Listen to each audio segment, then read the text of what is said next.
A star NFL receiver just got traded. Let's dig into it. Welcome back to the Deep Dig Sports Pod. I'm your host, D, and today we are digging into the trade of wide receiver Stefon Diggs.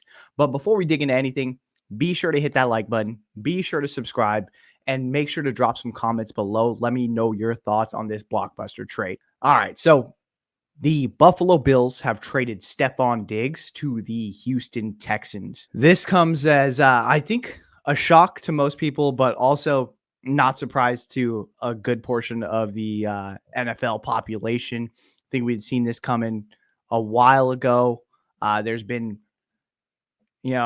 rumblings of this happening over the past couple of seasons where Stefon Diggs isn't happy. Hey, there's rumors that Stefon wants out. He's not denying it. He comes out a couple weeks ago and said and tweeted, ready for whatever. Deal finally ends up happening. They ship him over to Houston. And realistically, Houston didn't have to pay a whole lot. The Houston Texans traded over a 2025 second rounder that they got via the Vikings. And I think that's a pretty fair price to pay, especially with a wide receiver as productive as Stefon Diggs.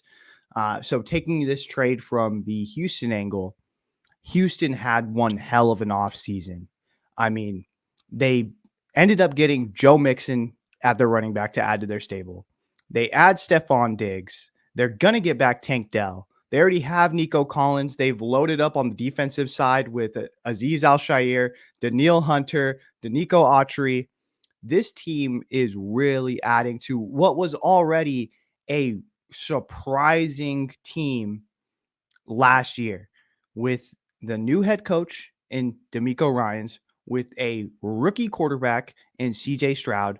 This team not only went to the playoffs, but won a playoff game and looked scary doing it. And now they've only added more firepower to this and only giving up next year's second round pick to do it on a cost-controlled contract as well. Buffalo has already paid Stefon Diggs his signing bonus. So realistically, he's going to be paid probably around 17 to 18 mil per year for the rest of his deal. That's very, very doable, especially when guys like T. Higgins and Brandon Ayuk are asking for over 24, 25 mil. Pretty good deal. Second round pick next year. Yeah, I think I'll do that. So that's from the Houston side. The reason that the Buffalo Bills did this was because they were in cap hell. They needed to do a hard reset. We've seen that a good portion of this offseason was about offloading some cap, getting some of these veterans, especially from the defensive side, off of their books, and figuring out how they're going to retool and build around Josh Allen specifically. I mean, it's pretty evident now that the team is going to be drafting at least one wide receiver because that wide receiver room is bare. They lose Stefon Diggs. They lose Gabe Davis. They pretty much, I mean, not to say that they don't have anybody, but they don't really have anybody. So it's going to be pretty tough, especially with the cap space that they have available. They're not going to be able to trade for a guy. They're not going to go out and get Brandon Ayuk or T. Higgins. They're not going to be able to go out and get another wide receiver that's unhappy with their deal currently. You're kind of stuck with what you got, and you have to make cheap labor work. You're going to have to go out and get guys in. I don't know if they draft first round, but I mean, you have to look at it. The caliber as far of rookie wide receiver, you're going to have to make some swings here, and you're going to probably have to make multiple swings. You're going to have to do basically what the Chiefs did, which is, hey, we're going to build out a pretty young core of wide receivers that are really, really cheap, and maybe we can get a Marquez Valdez-Scantling, a veteran that is not, top tier, but can help to move things along in the right direction and show them what it takes to be in the NFL. And I mean, as far as the wide receiver market, I mean, this again puts a damper on guys that are requesting a trade, such as T. Higgins and Brandon Ayuk. I mean, it just kind of shits the bed as far as what they're looking for. I mean, they don't have any position of power to move off of these guys, especially like San Francisco and the Cincinnati Bengals. I would say, hey, look, you know what? We value you, but we are not going to pay you 24, 25 million per year.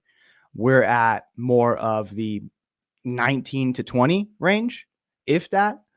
And if you want to do this, you're going to have to go out and find a trade and someone who will give us a first round pick. And I'd said it before, there is no way that a team with this market right now, the wide receiver draft coming in, would give up a first round pick. Why would you give up a first round pick for a guy when you can get a what you think is an equal caliber of wide receiver on a rookie deal? It just doesn't make sense. It doesn't compute. So it kind of kills that trade market for teams like San Francisco and Cincinnati. And you're going to have to look at them and have really tough conversations about, hey, we love you, but we think your value is this. And I know the wide receivers are going to come back and say, hey, we value ourselves up here. We think that we are worth this and we want top money. But if you're wide receiver two on one of these teams, hey, like we just can't do it. We can't pay you more than what we think our number one guy is going to get. So, because Jamar Chase already came out and said there's not going to be any hometown discount. I'm going to need what I'm going to need. And you've already, if you're San Francisco, you've already paid Debo Samuel. And I think that's just kind of the precedent that it's set because Stefon Diggs, again, has more accolades than both of those guys, has more talent than both of those guys. Yeah, he is kind of a diva. Yeah, there was weird stuff going on throughout the year where he didn't seem happy, but he was still really productive. I mean, let me pull it up. I think he had over 100 catches. Yeah, and last season he had 107 catches, over almost 1,200 yards, and 8 touchdowns.